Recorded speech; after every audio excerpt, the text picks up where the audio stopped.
On retient que pour l'année 2021, il y a 746 réclamations qui ont été reçues et pour l'année 2022, 840 dossiers de réclamation ont été soumis auprès de l'institution.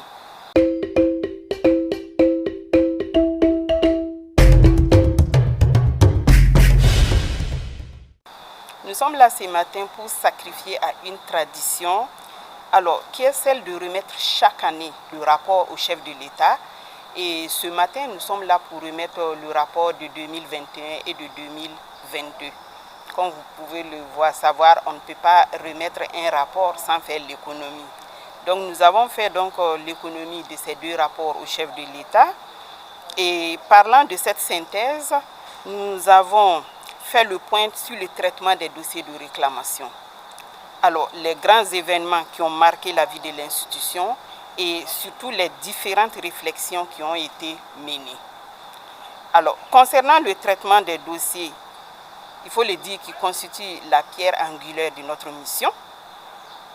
Et on retient que pour l'année 2021, il y a 746 réclamations qui ont été reçues et pour l'année 2022, 840 dossiers de réclamation ont été soumis auprès de l'institution.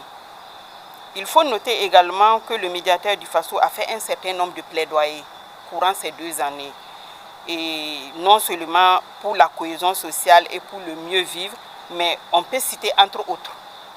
Il y a le plaidoyer pour le renforcement de la lutte contre le terrorisme, le plaidoyer pour la réouverture du lycée Philippe Zenda Kaboré, pour le soutien aux veuves et orphelins des forces de défense et de sécurité tombés sur les théâtres des opérations et de la lutte contre le terrorisme.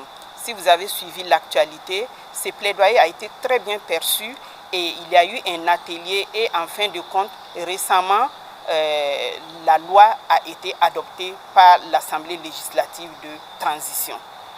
Et ensuite, nous avons fait le plaidoyer pour la réfection du lycée Nelson Mandela et ça se poursuit. Alors, dans le domaine de l'autosaisine, l'action du médiateur a consisté essentiellement pour 2022 à se pencher sur la crise universitaire qui a secoué l'université Naziboni et également la crise suite au projet de restauration du minaret et de la grande mosquée de Djoulasoba que nous avons pu également désamorcer. Et le plaidoyer également pour la construction et l'entretien de latrines publiques dans les grandes villes du Burkina Faso. Alors, nous avons également fait le plaidoyer pour le maintien de la caisse de dépôt et de consignation au Burkina Faso, mais bien sûr avec beaucoup de réformes, non seulement au niveau de la loi, mais également les personnes même qui vont dorénavant composer, en tout cas, cette institution. Alors, cependant, nous avons donc également relevé auprès de son excellence que malgré les efforts du médiateur du FASO, nous avons décelé en tout cas en 2022 une lente réactivité de l'administration face à nos interpellations.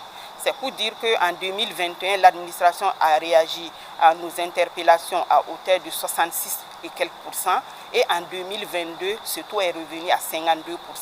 Donc nous lui avons demandé de faire le plaidoyer pour interpeller les administrations parce que leur réactivité nous permet d'être plus diligents pour rassurer davantage le citoyen burkinabé qui vient vers nous au lieu même d'aller à la justice parce qu'il veut une décision rapide suite à une médiation dans un climat apaisé et éviter davantage d'accentuer la déchirure au niveau de différentes communautés.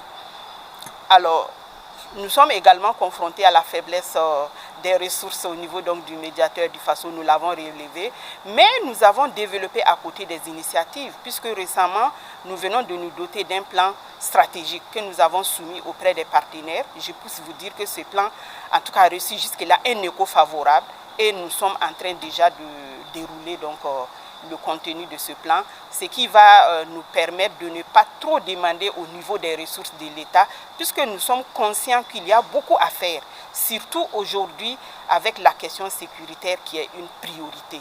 Vraiment, nous ressortons vraiment bien réconfortés. Vous avez vu les mines de mes collaborateurs. Excellence nous a félicité pour le travail abattu et nous a demandé de nous pencher davantage sur les différents conflits communautaires qui minent notre pays. Il nous a rappelé effectivement, vous savez que traditionnellement, nous n'avons pas une culture d'aller à la justice. Nous préférons résoudre souvent pas mal de problèmes par la médiation. Donc il nous a interpellé de mettre l'accent au niveau des conflits communautaires et nous a même déjà confié une mission dans ce sens.